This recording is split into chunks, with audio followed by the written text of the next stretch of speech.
Mr. Secretary, are you planning to cut the number of American forces in Europe, shift to the Pacific, and focus on China? There are no plans right now in the making to cut anything. There is a understanding that we're going to review force posture across the world, right? President Trump's planning assumptions are different in many ways, or at least strategic assumptions, than Joe Biden's were. We certainly don't want to plan on the back of the withdrawal from Afghanistan and what happened on October 7th and the war that was unleashed in Ukraine. You have to manage and mitigate those things by coming alongside your friends in Israel, ensuring their defense, and peacefully resolving the conflict in Ukraine. But those shouldn't define how we orient.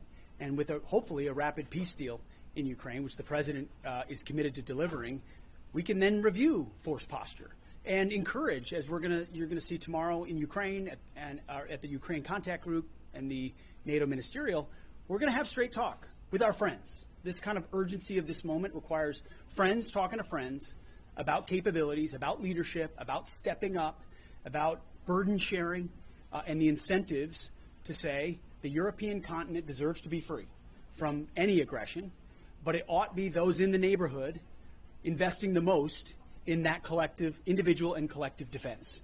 That's common sense, as the president talks a lot about. Common sense is you defend your neighborhood, and the Americans will come alongside you in helping in that defense.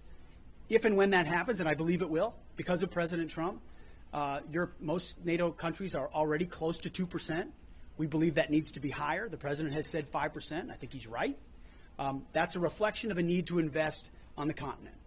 If and when that happens through investments in defense industrial base as well, then yes, America, as the leader of the free world, defending American interests, is going to need to make sure we're focused properly on the Communist Chinese and their ambitions in the Indo-Pacific and, as I mentioned before, around the world.